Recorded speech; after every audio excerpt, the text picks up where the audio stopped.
About 10 years ago, something, in my opinion, monumentally important happened. Militaries around the world basically redefined where they thought warfare could happen. Air, sea, land and space had always been the theatres of war, but then joining them was a new theatre, information. Now, information had always been used in war, of course. It's always been a tool of war, it's always been part of deception, it's always been part of political warfare, but something else happened there. Militaries began to see it then as a space that warfare could happen within. And they began to talk about information maneuver, information dominance. We see it happen almost every election. We see it happen in the wake of immediate events. I mean, very clear now, what's happening right now is that states around the world have mobilized their information warfare capabilities to try and control the public understanding of coronavirus. There have been Chinese state-affiliated networks that have been identified and taken down that are spreading conspiracy theories saying this is from the States, and there's been plenty of other state-linked networks which are wrestling in the other direction as well.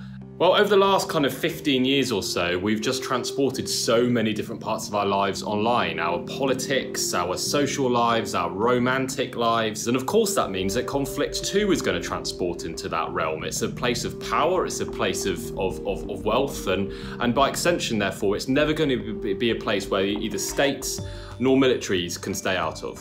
Conflict in the digital realm takes all the forms of various operations of power take in other parts of life as well. So it can go from the kind of very subtle economic inducements and incentives and bribery, then perhaps it gets a bit more coercive and we begin to look at the kind of world of kind of hacks and forcing ways into networks. It can be about attitudes and information, so it can change the kind of things that people see and therefore what they believe. And of course it can actually take kinetic forms as well. So conflict in its myriad spectra are kind of transported and find new digital versions of itself. One of the most famous examples of cyber warfare was probably the attack on the Natanz nuclear facility by a program called Stuxnet. It was designed essentially to make it look like everything was absolutely fine, but then to increase the enrichment more and more and more and more until the machines actually began to overheat and malfunction. That's just one kind of example really of how through kind of cyber weaponry, you can actually affect kind of physical installations around the world.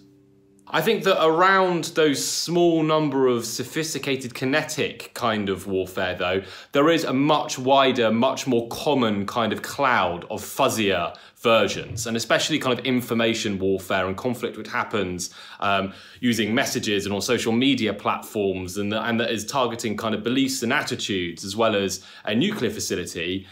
There things become much less certain. Of course, it isn't just states that can do cyber warfare, or certainly not information warfare. The barriers to entry into this whole world are actually extremely low. There's plenty of information, don't try and find it necessarily out there online to teach you how to do these kinds of things as well. And that means that there's been this kind of like almost like a strange invisible gold rush into this new area, and joining states are adventurers, extremists, politicians, disaffected individuals, all of whom can see that this is a kind of like a new way of gaining power and money and influence and control over this important part of our lives now online.